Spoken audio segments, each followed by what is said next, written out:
Now we're back to learning HTML, and this time I'm going to show you the table footer tag. It's another basic element of structuring your tables, and it usually comes, as the name suggests, at the bottom of a table, so right below the table body.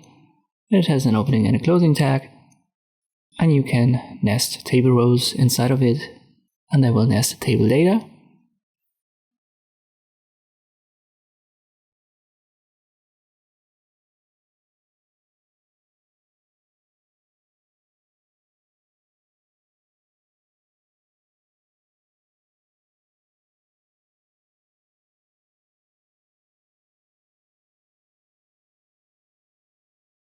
When it comes to formatting, it just looks like the table rows inside of a table body, but it has a different meaning for browsers, and it gives your tables a structure. Usually when it's used, it is used to, let's say, sum something up. So if you have a mathematical table, you can make your first TD about the sum, and the second is the value of it. Let me just give an example of $120.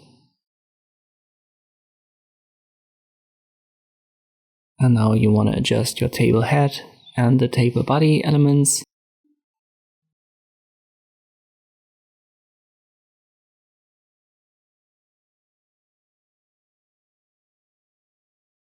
Let me just make this about, let's say, products, something that you buy, and the value of it.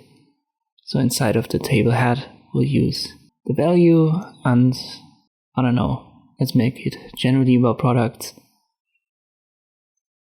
And then in the body, you define the products. We just call them A1, A2, A3. And we'll use values, let's say $50, $30, and $40, and they sum up to 120. And this would be a case that you would use to indicate that this is different content than the one in the table body. So it's often used in such cases. And this is how you can use the tfoot tag in HTML. I hope this video was helpful. Thank you for watching, and I'll see you next time.